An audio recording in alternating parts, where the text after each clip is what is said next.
हेलवेट्स हम लोग कर रहे थे complete medieval history for government exam. तो पार्ट 1 हमारा कंप्लीट हो गया था इस सीरीज़ का, और पार्ट 2 हम लोग आज करेंगे। तो विजयनगर एम्पायर के बारे में हम लोगों ने काफ़ी कुछ बात कर ली थी, कैसे फाउंडेशन हुई थी, किसने किसने फाउंडेशन रखी थी, किसने किसने नहीं रखी थी, हमने अच्छी तरीके से वीडियो के अंदर जान लिया था। अगर थोड़ा बहुत रिवीजन आपको रिकैप वगैरह करना हो तो यहाँ पे हमारे कुछ मैंने टेक्स्ट निकाल दिए, तो आपको तो कुछ हल्का हल्का सा धुंधली-धुंधली सी यादें आ रही होंगी। तो यहाँ पे हम लोगों ने देखा था कि कैसे-कैसे जो हरिहरा और बुक्का थे उन्होंने एस्टेब्लिशमेंट की थी और 4 राजवंशों ने राज किया था। संगम हुई, शल्व हुई, तुलवा हुआ और अरिविदु हुआ। तो ये राजवंशों ने राज किया था, और बाकी संगम एज के बारे में थोड़ा बहुत हम लोगों ने बात कर ली थी। और आज हम लोग बात करेंगे इनके इम्पोर्टेंट रूलर्स के बारे में। कौन-कौन थे और कौन-कौन उन्होंने क्या किया था। तो Harihara Bukka, Harihara second, Virupaksha Raya, Bukka Raya second, Devaraya one, Devaraya two. तो आज हम लोग बात करेंगे सबसे इम्पोर्टेंट रूलर इस डायनेस्टी के, वो कौन थे। वो थे देवराय वन। तो देवराय वन ने क्या कराया था एक्चुअली, यहाँ से हमारी क्या बह रही थी, तुंगभद्रा रिवर बह रही थी। तो फिर इन्होंने क्या कराया था, इन्होंने बांध बनवाया था तुंगभद्रा रिवर के पास में। तो नॉर्मली इनके आगे, शहर के आगे से थोड़ी रिवर चली आती थी, तो पानी की कमी हो जाती थी यहाँ पे। इनके यहाँ पे बहुत बड़ा सूखा एक बार, तो इन्होंने क्या कराया, यहाँ पे बांध बनवाया जिससे कि क्या हो सके, छोटी छोटी हरी डॉट दिख रही है तो यहाँ पे नहरों की मदद से क्या सके, पानी आ सके इनके यहाँ पे। और अगर नहर आ गई फिर क्या हो जाएगा, खेती किसानी अच्छी होगी। तो फिर इनका ये आइडिया बहुत ज़्यादा अच्छा रहा, और इन्होंने बहुत कुछ किया भी उस समय पर। मतलब ये काम तो बहुत अच्छा कर दिया था इन्होंने। और हम लोग बात करें और क्या बात थी इनके बारे में, ट्रैवलर्स, यानी कि सबसे इम्पोर्टेंट चीज़ है कि ये जो सवाल है, ये गवर्नमेंट एग्जाम में हमसे पूछे आ चुके हैं कि जो ट्रैवलर्स कौन थे जो कि देवराय फर्स्ट के समय पे आए थे। तो इटली के यात्री जिनका नाम निकोलो कॉन्टी था, और जो रूस से आए थे वो उनका नाम निकंती था, निकंतिन। तो ये उनका नाम था जो कि ट्रैवलर्स थे, जो कि इनके समय पे आए थे। तो बेसिकली हम लोग बात कर रहे हैं ट्रैवलर्स क्यों आते हैं भैया बताइए। तो एक तो यही होता था कि भैया व्यापार करना है, इसके पर्सपेक्टिव से आ गए। दूसरा व्यापार होती थी कि भैया दुनिया को देखने के लिए निकलते थे। कोई एडवेंचरर होता था जिन्हें मज़ा आता था, कोई किसी काम के पर्पज से आ रहा होता है।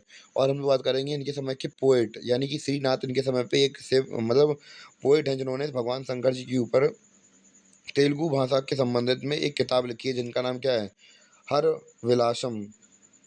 तो ये किताब लिखी है पीएल हॉल क्या था एक्चुअली, उस समय पर क्या था इनके समय पर राजकाल में, पीएल हॉल में क्या होता था कि जो आदमी अपने काम में धुरंधर यानी कि तेज होता था, उसे यहाँ बुलाकर सम्मानित किया जाता था। कहाँ पे, पीएल हॉल में। अगर उसकी शुद्ध हिंदी में निकाली जाए तो मोती महल में ऐसे आदमियों को बुलाया जाता था जो कि अपने काम में बेस्ट होते थे, और उनकी यहाँ पे उन्हें क्या मिलता था, सम्मान मिलता था।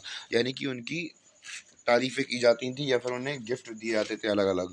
तो हमें ये पता चलता है। और अब हम लोग बात करेंगे देवराय सेकंड के बारे में। तो देवराय सेकंड के बारे में जो बातें हैं वो यहाँ पे पहले ही से मेंशन है, आप लोग चाहें तो पढ़ लीजिए, बाकी मैं एक्सप्लेन तो कर ही रहा हूँ सर।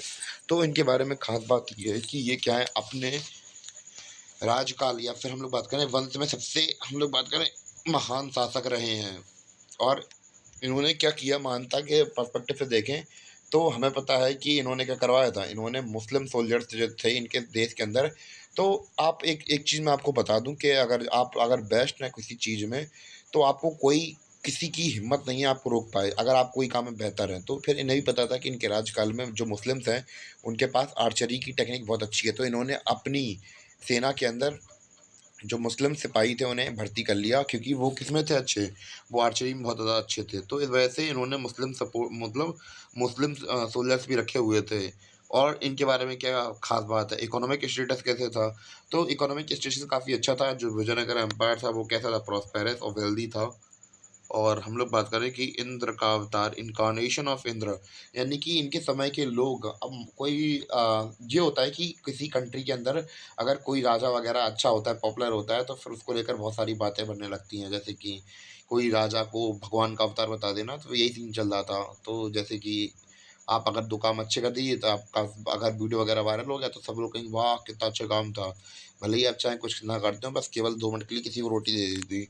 तो ये सीन चलता है। तो उस समय पर भी ऐसे ही था कि मतलब मैं ऐसा नहीं कह रहा कि वो नहीं होंगे इंद्र जैसे, पर उनकी जनता उन्हें इंद्र जैसा बुलाती थी, यानी कि उन्हें इंद्र का अवतार मानती थी।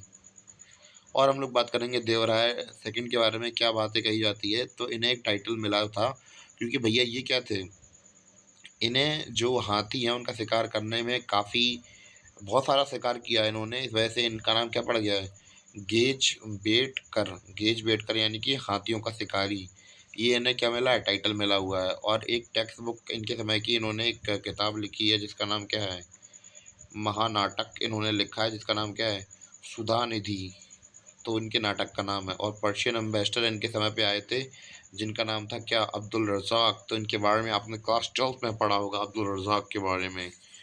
अब हम लोग बात करेंगे सोलवर डायनेस्टी की। सोलवर डायनेस्टी का जो टाइम पीरियड था वो कब से कब तक था, 1485 से लेकर 1503 तक। तो जो हम लोग बात करें इस समय के जो आखिरी रूलर होंगे किसके, संगम डायनेस्टी के, वो कौन होंगे, विरूपाक्ष राया, ये इसके आखिरी रूलर होंगे। तो इनके एक सेनापति थे, आर्मी चीफ थे, जिनका नाम क्या था, सुलभ नरसिंह।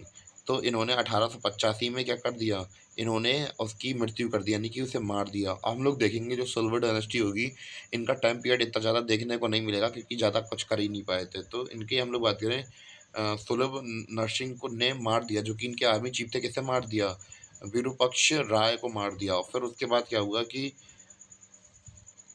इनके जो आगे वाले वंशज होंगे जिनका नाम क्या होगा, मतलब आने वाला बच्चा कौन होगा, दिखा रहा अगली स्लाइड में, इनका नाम क्या होगा, इमादी नरसिम्हा। तो इमादी नरसिम्हा को 1503 में निपटा दिया जाएगा। जैसा हम लोगों ने पीछे की स्टोरी में देखा था कि भैया इन्होंने इन्होंने क्या किया था, इनके इनके जो हमारे क्या कहें, क्या नाम था इनका, सुलभ नरसिम्हा थे। तो इनको इन जी क्या थे, आर्मी चीफ थे, इन्होंने राजा को मार दिया था। अब हुआ क्या इनके इनके वंश के साथ, जैसी जैसी करनी वैसी भरनी। तो इनके वंशज को भी कैसे मार दिया गया, इनके आर्मी चीफ थे कौन, वीर नरसिम्हा। वीर नरसिम्हा कृष्णदेव राय के खानदान के व्यक्ति थे। और कृष्णदेव राय के बारे में अगर आपने नहीं सुना है तो फिर काफ़ी बुरी बात है, क्योंकि ये बहुत ज़्यादा पॉपुलर, हम लोग बात करें इवन की अभी भी है, इनको लेकर बहुत सारे टीवी सीरियल्स बनते हैं। क्योंकि आपने तेनाली रामा के बारे में सुना होगा, तो फिर उन्हीं के बारे में बात चल रही है ये। तो जो इमादी नरसिम्हा थे उन्हें मार दिया उनके आर्मी चीफ वीर नरसिम्हा ने। तो वीर नरसिम्हा के बेटे थे, तो वीर सिम्हा ने तुलवा वंश की खोज की थी। और इसके बाद इन्हीं के जो इम्पोर्टेंट रूलर हैं वो कौन है, कृष्णदेव राय, जिनका टाइम पीरियड 509 से लेकर 529 तक था। तो काफ़ी अच्छा टाइम पीरियड रहा इनका। और जो बाकी का लेक्चर हम लोग अगले पार्ट में डिस्कस करेंगे। और इतना ही आप लोग के लिए काफ़ी होगा आज के लिए। थोड़ा बहुत रिवाइज कर ले रहे हैं कि हमने कहाँ से कहाँ तक देखा था, उसको अच्छी तरह समझ ले रहे हैं। तो हम लोगों ने रिवाइज किया था कि संगम डायनेस्टी के अंदर अलग अलग राजा थे, जैसे कि हरिहर वन हुआ, बुक्का वन हुआ, हरिहर सेकंड हुआ, वीरपक्षेश्वर राय हुआ, बुक्का सेकंड हुए, देवराय हुए, देवराय सेकंड हुए। तो ये इनके इंपॉर्टेंट रूलर हैं। और इनके बाद देवराय वन ने क्या बनाया, बांध बनवाया था। इनके समय पर ट्रैवलर्स आए थे, निक्लियो कॉन्टी और निकेतन आए थे। पोइट थे कौन, श्रीनाथ, इन्होंने शंकर जी के ऊपर किताब लिखी, सीपीएल हल्स में सम्मान किया था लोगों का। देवराय सेकंड के बारे में क्या है, ये सबसे महान रूलर है और मुस्लिम्स को अपनी आर्मी में रखा था। और इकोनॉमिक स्टेटस बहुत अच्छा था, बहुत अमीर थे। और हम लोग बात करें, इंद्र के अवतार माना जाता था इन्हें। तो ये कुछ खासियत थी उनकी। और इन्हें उपाधि क्या मिली थी, इन्हें गजबेटकर की उपाधि मिली हुई थी। और हम लोग बात करें, इन्होंने किताब कौन सी लिखी है, इन्होंने एक किताब लिखी है महानाटक सुधा निधि। इन्होंने एक अपना नाटक लिखा वगैरह हुआ भी है। और इनके समय पर एक पर्शियन एम्बेसडर जिनका नाम अब्दुल रज़ाक था, वो इनके दरबार में आए थे। और हम लोग अब बात करेंगे सिल्वर डायनेस्टी की। तो सिल्वर डायनेस्टी की इस शुरुआत कैसे हुई थी, जो इनके आखिरी रूलर थे संगम एज के, तो वो कौन थे, विरूपाक्ष राय। तो विरूपाक्ष राय के जो सेनापति थे, आर्मी चीफ थे, उन्होंने इसे मार दिया। और फिर हम लोग बात करें क्या हुआ, खुद राजा बन गए।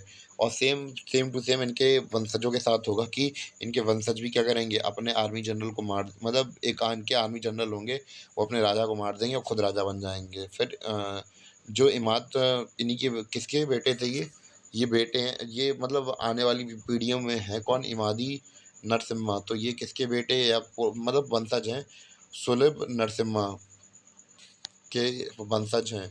फिर बात क्या हुआ कि जो इनके इनका आर्मी चीफ था उसने इन्हें मार दिया, वीर नरसिम्हा इनके आर्मी चीफ थे, उन्होंने इन्हें मार दिया। और इस समय हम लोग बात करें 1905 से लेकर 1929 तक का समय चल रहा है।